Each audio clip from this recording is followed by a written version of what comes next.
Hi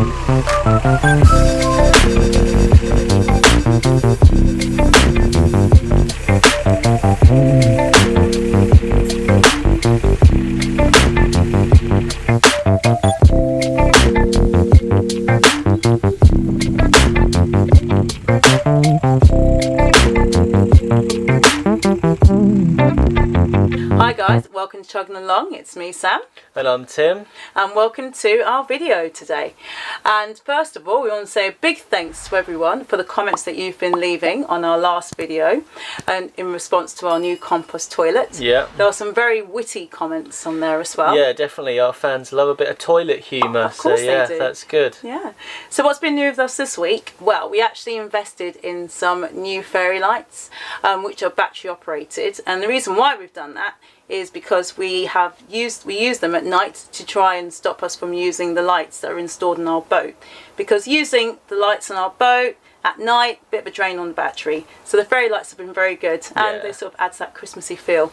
They do. They are very nice. Yeah, another interesting thing this week, I saw this thing. You will see it on the screen now. This is really interesting boat. I mean, if you can call it a boat, it's more of it's a contraption, isn't it? I think that's the perfect word that you could use to describe it.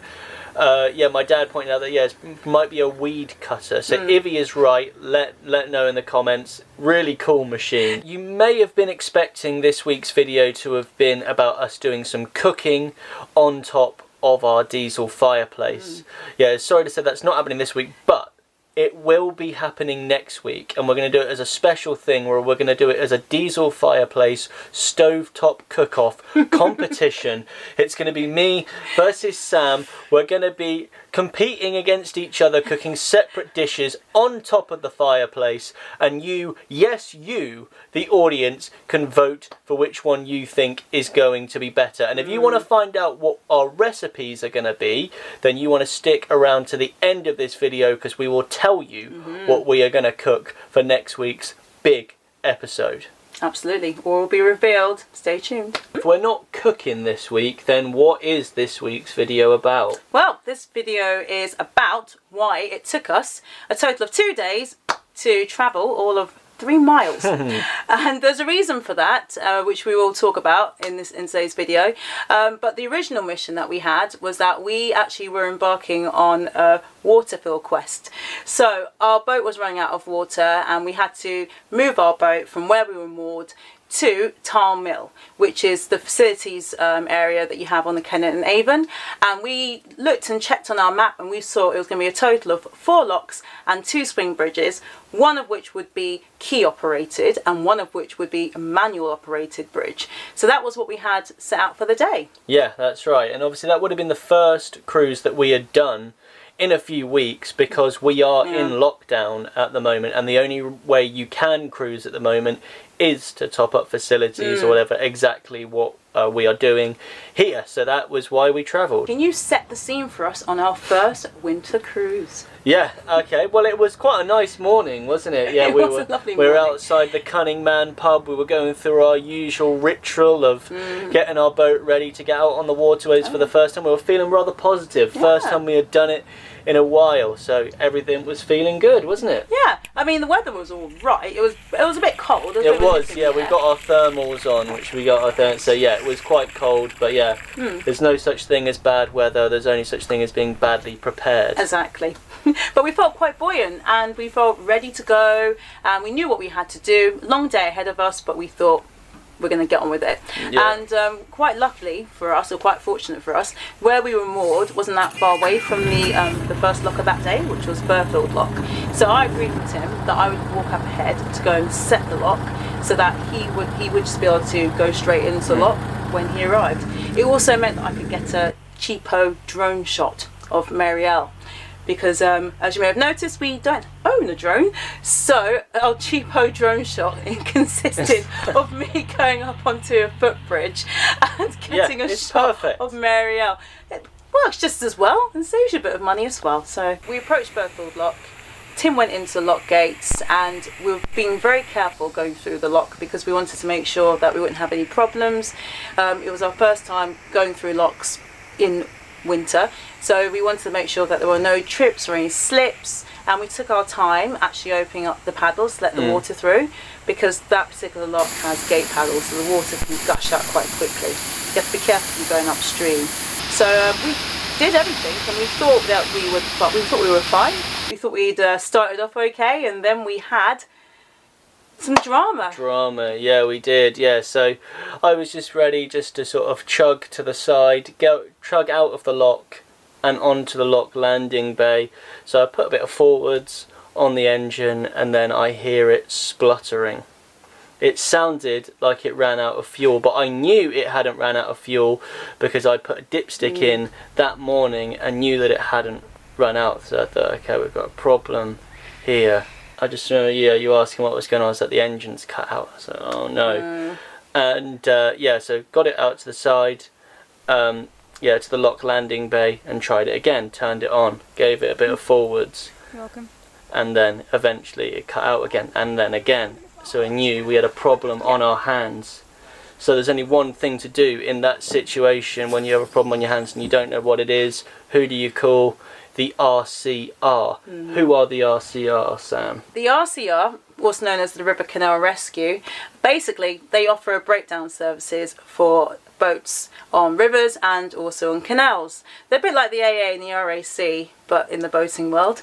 Yeah. And we're quite lucky because we've got a bronze membership through them. So with our bronze membership, it means that we get 4 call-outs a year, and we get replacement parts up to a value of £1,000 as well for any problems with our boat. And all that for £175 a year. So knowing that we had our membership, we gave them a call, which we didn't think we'd have to do, but we gave them a call to try and get the situation sorted out. And we're very fortunate. We spoke to them, and they managed to have someone come over within a couple of hours, I think it was. Yeah, it wasn't. Yeah, it was 2 hours. Something like that, about 1.5, 2 hours. Enough time for us to have lunch. So, yeah, the RCR came and helped us. It was a lad called Will, really nice guy. If there's any chance you're watching this, thank you so much. And if anyone from the RCR is watching, give that guy a raise, because he's an absolute legend. So he lifted everything up, started looking at the engine, started looking at the problem, and we were hoping that, of course, it was under £1,000. That was the main worry for us. And so we had a look. He was like, okay, 9 times out of 10, it's the main fuel filter is clogged up and it's stopping fuel getting to the engine. So we checked the main fuel filter, and sure enough, it was full of dirt or whatever it was, and that was a problem. So that was it. And they're very cheap to replace. You should replace them every year. He was saying that could have been a year. It could have even been a bit less. And it was a fairly quick fix job. It was 40 minutes.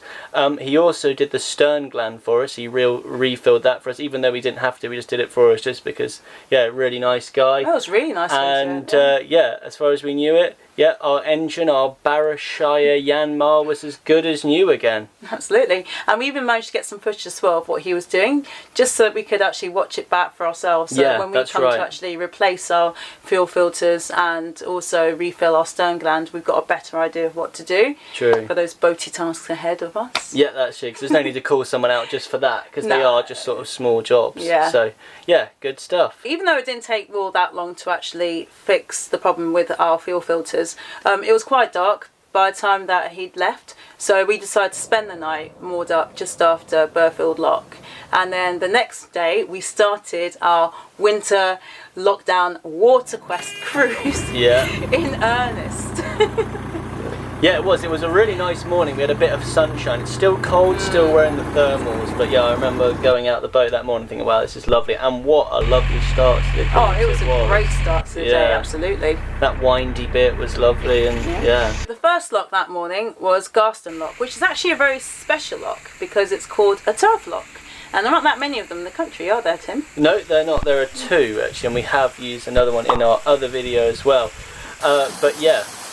They're quite cool, turf locks. But when we first saw the first time we came on this bit of the canal, we were just thinking, like, where are the bricks? Like, what is going on here? Yeah, well, I think we have to explain what a turf lock actually is, like what it looks like. Really, that is effectively what it is. It is a lock without bricks. bricks, and instead of bricks, it's sort of got metal poles, and you can still sort of see the earth underneath it. They're both Grade 2 listed. Very historical. When was it actually made?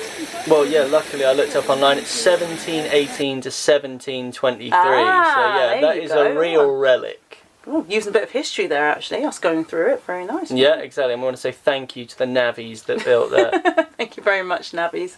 One of the good things about it is it has ground paddles. So compared to some of the other locks, which have the water coming out through the gate, which can be quite ferocious, with the ground paddles, it comes out through the ground. So you get like a nice steady lifting of the boat as you're going upstream in the lock. Yeah. It's nice and gentle. It didn't really feel that ferocious or dangerous at all, did it? It was nice for that, yeah. There's one thing though about turf locks, which I mean, we hope we're right with this because we got told by someone. Someone advised us before when we used the other turf lock, Monkey Marsh, that when you go through them, even if you're going upstream, you're supposed to drain the lock afterwards and leave the paddles up. So we did that with Garston Lock, and thinking that's the right procedure. If anyone here knows, was that correct? Please let us know. It did feel like a bit of a waste just letting all the water go, but... Yeah, I don't know. So yeah, it'd be interesting to know if you know. Yeah. Then yeah, let us know. Let us know. Another highlight on this Waterquest cruise was going to be going through Sheffield Swing Bridge. And the reason why that was actually a bit of a highlight was because that is a mechanical swing bridge. So it meant that I got to use our British Waterways key. Yeah, that's just a special key, isn't it? It's like in The Simpsons when you get the key to the city. Oh yes. Yeah, no, that is good. And a fun fact, it's not in Sheffield because, yeah, we couldn't have got from... Yeah. We couldn't have gone into Sheffield. Yeah. It's actually in Theale.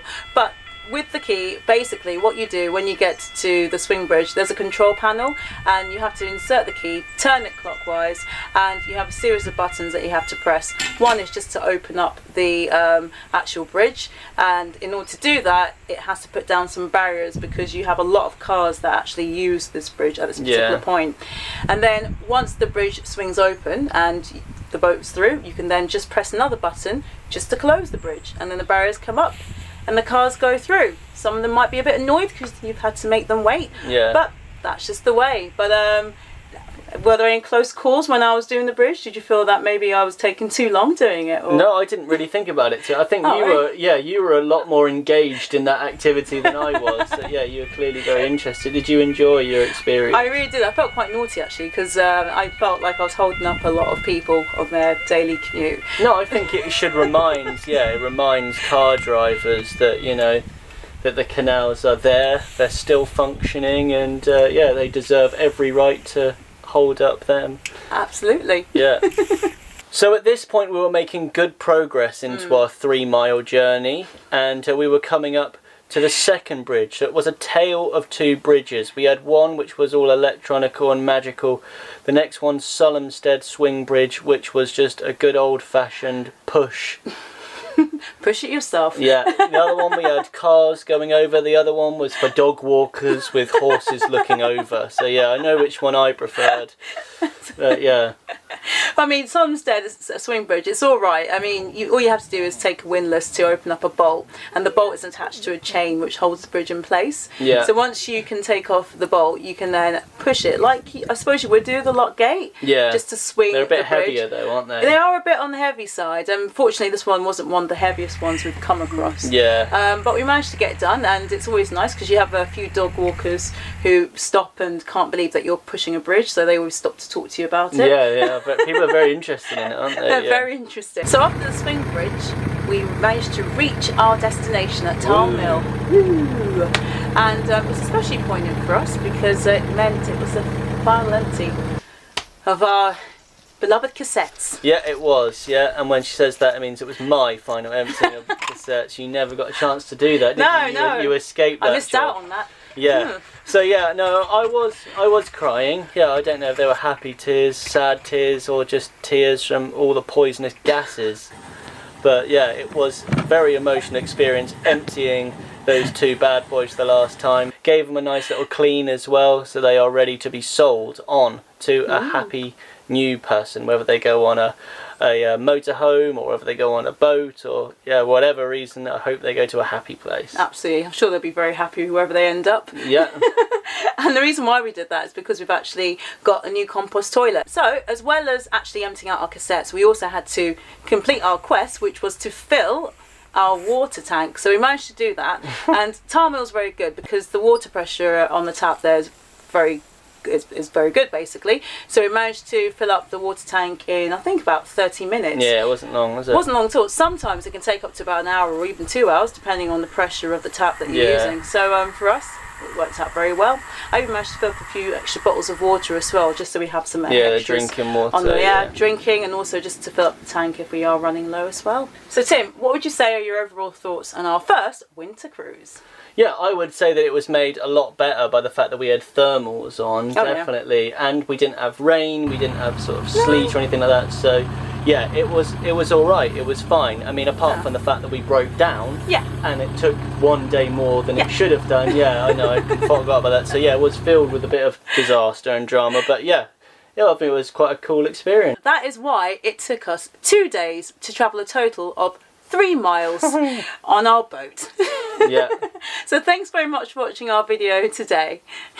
Yes, thank you very much. And so now, as promised, we are going to release our recipes for next week's Diesel Fireplace Stovetop Cook-Off competition between me and Sam. So Sam, can you please share with our dear audience, what are you going to be cooking next week on top of the fireplace? Right, so I'm going to be making crock pot chicken with vegetables in sherry sauce. If you don't know, we are very big fans of sherry, so I thought I would infuse some of my meal with our most beloved of beverages, and that will be served with some paprika pan roasted potatoes. It's a bit of a mouthful to say. Wow, very, very nice. That sounds good. And for me, I'm going to be going more Christmassy themed.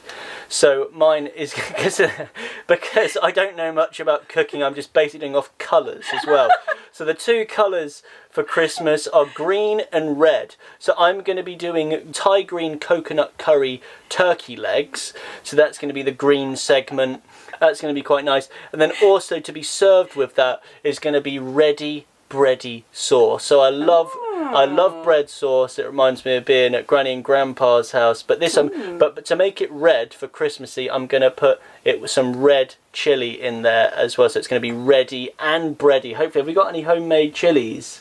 I think our chili plant has finished flowering, unfortunately. Okay. Oh, well, that's a shame. Well, I'll have to buy some red chili. So yeah, ready, bready chilies. So yeah, if you're very excited for that, to see the competition next week where you get to vote, you get to choose who you think is going to win. You've probably made your mind up already after hearing that, but yeah, you never know, there might be a surprise. So thank you very much for watching, guys, and remember, no matter what you do in life, you've got to keep chugging.